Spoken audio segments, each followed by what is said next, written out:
katra kāpurķēža ekskavātora darba mūžā pienāk tas riebīgais brīdis, kad jāsāk investēt ritošās daļas komponentu nomaiņā. Ruļļi, vadriteņi, zvaigznes un tā tālāk, un celiņi un tā. Padomājam kopā, kā mēs šo brīdi varam pastumt uz priekšu uz vēlāku laiku.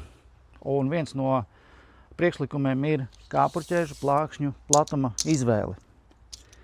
Atļaušos apgalvot, ka optimāli būtu izvēlēties šaurākās kāpurķēžu plākšņu platumus, tos, ko pieļauj tavs būvobjekts. Nekliedz, klausies teikumu līdz galam, ko pieļauj tavi darba objekti. Proti, ja tu esi kūdras purvs, tev ir nepieciešamas 1,30 m plāksnes. Nav variantu. Tādā veidā tu dabūsi spiedienu uz grunti. Melorācija 90 cm. Ok, aptuveni. Vispār celtnieciskie Latvijas darbi, Melnzeme, Grants, Čembas, lielākā daļa, varbūt tev pietiek ar 70 cm plāksnēm. Ir vēlēšanās paaugstināt ekskavatoru caurgājamību, lai trāpītu visos darba objektos, gan vispār celtnieciskajos, gan uz Melnzemes, gan mazliet arī melorācijā. No tās loģikas izrietot, vajadzētu izvēlēties pēc iespējas platākas plāksnes. To var darīt, bet jāņem vērā faktors, sekojošs, mazliet spēka uz vīras pleca iespējas. Braucot sanāk neizbēgami uzbraukt uz kādu akmeņa vai celma, un notiek sekojošais.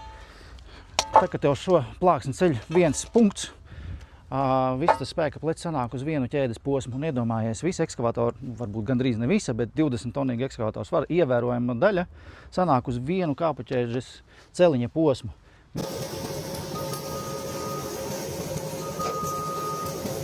Viņš tiek paļodzīts. Tā ir paļogam. Tādā veidā saīsinās graujoši ķēžu celiņa darba mūžs plato plākšņu lietošanas iespējām.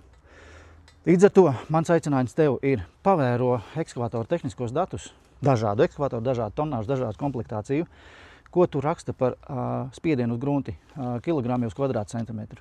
Un tad paskaties, uz cik maksimāli šaurām ķēdēm tu vari nākt atpakaļ. Varbūt tev nevajag ne 1300, ne metrīgās, ne 900 mm, varbūt tev pietiek ar 70 cm plāksnēm.